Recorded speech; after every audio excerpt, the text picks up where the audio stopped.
आणि म्हणून देशाच्या सीमेवर जे कोणी पूर्वी शरारत करत होते आता ते सगळे चुपचाप बिळात बसलेले आहेत आणि त्याचं एकमेव कारण आपले कणखर गृहमंत्री अमित भाई शाह आणि या देशाचे प्रधानमंत्री नरेंद्र मोदी की संसदेमध्ये वक्फ बोर्डाच्या बिलाच्या वेळेस त्यांनी जे भाषण केलं ते देखील अंगावर रोमांच उभे करणारं होतं।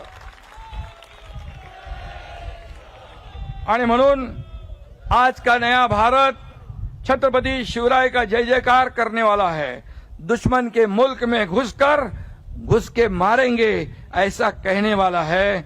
आणि म्हणून देशाच्या सीमेवर जे कोणी पूर्वी शरारत करत होते आता ते सगळे चुपचाप बिळात बसलेले आहेत आणि त्याचं एकमेव कारण आपले कणखर गृहमंत्री अमित भाई शाह आणि या देशाचे प्रधानमंत्री नरेंद्र मोदीजी।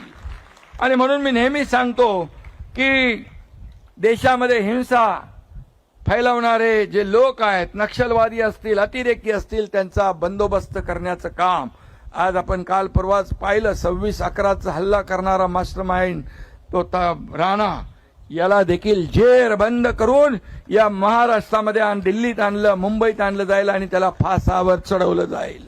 ही देखील कामगिरी आपल्या प्रधानमंत्री आणि गृहमंत्र्यांची आहे। आणि म्हणून मी एवढंच सांगतो कि अमित भाई आपके इरादे तो चट्टा आपके इरादों से चट्टाने भी डगमगा जाती है। दुश्मन क्या चीज है, तूफान भी अपना रुख बदल देता है। आणि म्हणून आपल्या मोदीजींच्या आणि नेतृत्वाखाली हा देश पुढे जातोय, देशाचा विकास होतोय आणि या महाराष्ट्राचा देखील विकास होतोय।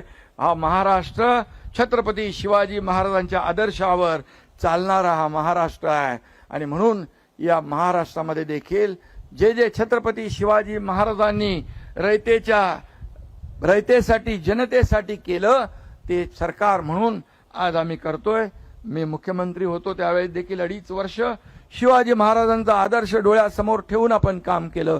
आता मुख्यमंत्री देवेंद्रजी आहेत, आम्ही टीम म्हणून काम करतोय, या महाराष्ट्राला पुढे नेऊ।